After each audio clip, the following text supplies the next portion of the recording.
අද පාඩමේදී මම කියලා දෙන්න බලාපොරොත්තු වෙන්නේ ඩොකියුමන්ට් එකක් තුළට data chart එකක් කොහොමද ඇතුළත් කරගන්නේ කියලා. ඒ සඳහා මම මේ වගේ sample data table එකක් භාවිතා කරනවා.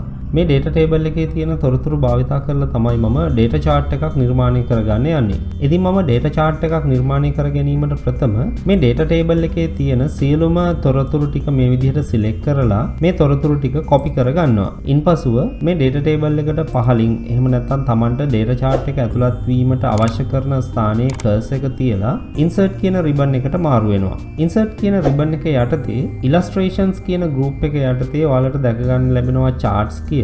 ඉතින් මේ charts කියන option එක මත click කළාට පසුව ඔයාලට මෙන්න මේ විදිහට insert chart කියලා dialog box එකක් open වෙනවා. මේ dialog box එක භාවිතා කරලා අපිට පුළුවන් chart type එකක් තෝරගන්න. ඉතින් ඔයාලට පේනවා ඇති chart types වල categories විශාල ප්‍රමාණයක් අන්තර්ගත වෙලා තියෙනවා. ඒ එකිනෙක category එක යටතේ chart types වර්ග විශාල ප්‍රමාණයක් තියෙනවා. ඉතින් මේ chart types යටතේ අපි මීට පෙර පාඩම් වලදී හඳුන්වලා දුන්න Word 2016 සහ 19 වල ඇතුළත් වෙලා තියෙන brand new charts වන tree map එක, sunburst එක, histogram ආදී වශයෙන් තියෙන මේ charts උත් මෙතනදී අපිට භාවිතා කිරීමට හැකියාව තියෙනවා. ඔයාලට මේ charts පිළිබඳව අවබෝධයක් නැත්නම් මීට පෙර මා විසින් හඳුන්වලා දුන්න charts පිළිබඳව තොරතුරු ඇතුළත් කරලා තියෙන වීඩියෝ එක ඔයාලා නරඹන්න. මේ වීඩියෝ පිළිබඳ තොරතුරු පහලින් තියෙන description section එකේ ඇතුළත් කරලා තියෙන නිසා ඔයාලට මේ වීඩියෝ හොයා ගැනීම හැකියාව තියෙනවා. මෙතනදී columns කියන category එක තෝරාගෙන category එක යටතේ තියෙන Tamanට කැමති chart type එකක් භාවිතා කිරීමට හැකියාව තියෙනවා. මම මෙතනදී 3D clustered columns කියන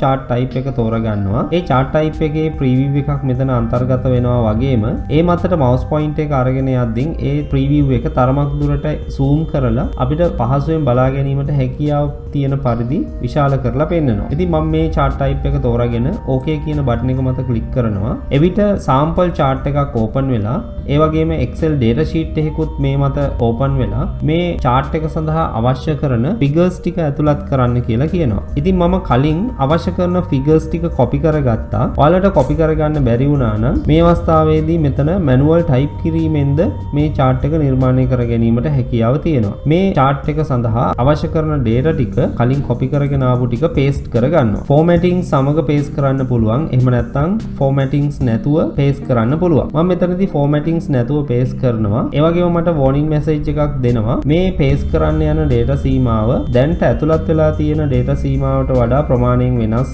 ඒ වගේම මේක තවදුරටත් සිදු කළ යුතුද කියලා මම OK කියලා ලබා දෙනවා. ඉන්පසු ඔයාලට පේනවා ඇති පහලින් තියෙන chart එකේ පස්වෙනි පේලියට අදාළව ඇතුළත් කරලා තිබ්බ data ටික ඉවත් කරගෙන පේලි 3ක් සඳහා පමණක් ස්තම්භ ප්‍රස්ථාරයක් මගින් Tamanට අවශ්‍ය කරන chart එක නිර්මාණය වෙලා තියෙනවා. මෙතන මේ data table එක තුල තියෙන ඉලක්කම් පේන්නේ නැත්තේ අදාළ ඉලක්කම් පෙන්වන්න ප්‍රමාණවත් ඉඩක් මේ column එක තුල නොමැති වීම නිසා. ඒ නිසා මම මේ boundary එක මත double click කරලා මේ සෑම column එකකම පල්ල විශාල කරගන්නවා. මේ විදිහට Tamanට අවශ්‍ය කරන data ටික මෙතන type කර ගැනීම හෝ paste කර ගැනීමෙන් පසුව අපිට හැකියාව තියෙනවා මේ data sheet එකෙන් ඉවත් වෙන්න.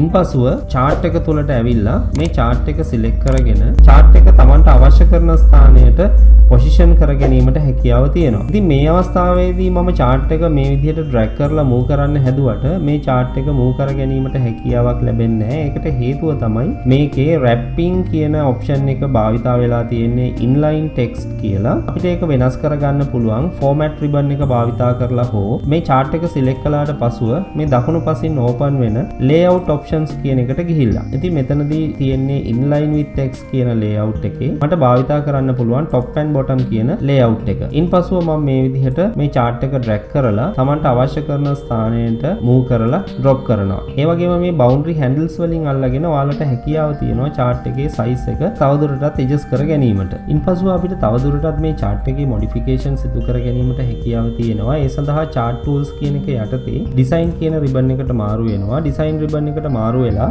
වම් පසෙන් තියෙන chart layout කියන එක යටතේ add chart element කියන drop down එක ලබා ගන්නවා. මේ drop down එක යටතේ අපිට පුළුවන් chart එකට සිදු කළ හැකි විශාල changes ප්‍රමාණයක් සිදු කරගන්න. chart එකේ title එක දැන්ට ඇතුළත් වෙලා තියෙන්නේ chart එකට ඉහළින්. ඕනනම් chart එකේ title එක ඉවත් කර ගැනීමට හැකියාව තියෙනවා. ඒ වගේම chart එක තුල පිහිටන පරිදි chart එකේ title එක ඇතුළත් කරගන්න හැකියාව තියෙනවා. මම මේ තිබුණු විදිහටම chart එකේ title එක select කරගෙන මම මේ chart title එක තරමක් modify modify කරගන්නවා අපේ අවශ්‍යතාවයට ගැලපෙන පරිදි. මෙතන ඇතුළත් වෙලා තියෙන chart title කියන එක මකලා chart title එක විදිහට මම ඇතුළත් කරගන්නවා revenues over 3 years කියලා. ඉන්පසු නැවත සැරයක් add chart element කියන drop down එක අරගෙන ඉන්පසු මම තෝරගන්නවා legend කියන එක. ඉතින් legend එකේදී මෙතන bottom එකේ තමයි legend එක ඇතුළත් වෙලා තියෙන්නේ. මට පුළුවන් ඒක left එකේ තියාගන්න, top එකේ තියාගන්න, ඒ වගේම right එකේ තබා ගන්න. ඉතින් මම top එකට ලබා ගන්නවා මේ legend එක. ඉතින් මේ විදිහට add chart element කියන drop down එක යටතේ තියෙන මේ සියලුම දේවල් තමන්ගේ අවශ්‍යතාවයේ පරිදි යොදා ගන්න පුළුවන්. ඔයාලා try කරලා බලන්න මේ එකිනෙක options ඔයාලගේ අවශ්‍යතාවයට ගැලපෙන පරිදි යොදා ගන්න කියලා. ඊළඟට මම chart styles කියන group එකට මාරු වෙනවා. chart styles කියන එක යටතේ දැන් select වෙලා තියෙන්නේ මෙන්න මේ style එක. ඉතින් මට පුළුවන් mouse over කරන්න මේ එක එක style එකකින් style එකට. එවිට ඔයාලට පේනවා ඇති මෙන්න මේ ආකාරයට ලස්සන chart styles ටිකක් ඇතුළත් වෙලා තියෙනවා. ඉතින් මේ chart styles වලින් තමන්ට ගැලපෙන chart style එක තෝරාගෙන නැවත සැරයක් දැන්ට තියෙන chart style එක වෙනස් කර ගැනීමට හැකියාව තියෙනවා. මේ chart style එක වෙනස් කර ගැනීම ඔයාලට ඕනම වෙලාවක සිදු කළ හැකි නිසා theme එකට එහෙම නැත්නම් background එකේ තියෙන අනිකුත් කරුණු වලට ගැලපෙන පරිදි chart style එකක් apply කර ගැනීමට ඕනම අවස්ථාවක හැකියාව තියෙනවා. මට මේ අවස්ථාවේදී මෙන්න මේ style එක ගැලපෙන නිසා මම මේ style එක මත click කරලා මේ style එක apply කර ගන්නවා. ඉතින් මේ විදිහට තමන්ගේ document එකට අවශ්‍ය කරන chart එකක් නිර්මාණය කර ගැනීමට හැකියාව තියෙනවා. මෙවැනි charts ඇතුළත් කිරීම තුළින් තමන් ඉදිරිපත් කරන තොරතුරු වඩා පහසුවෙන් සහ සරලව අවබෝධ කරගත හැකි වන පරිදි document එකක් සකස් කර ගැනීමට අපිට අවස්ථාව තියෙනවා. අද මම මේ පාඩමේදී කියලා දුන්නේ document එකක් තුළට chart එකක් ඇතුළත් කරගන්නේ කොහොමද? ඒ වගේම ඒ ඇතුළත් කරපු chart එකේ තවදුරටත් modification සිදු කරන්නේ කොහොමද කියලා. එසේනම් මෙවැනි වැදගත් කරුණු රාශියක් සමගින් ඊළඟ වීඩියෝවෙන් නැවත හමු වෙමු.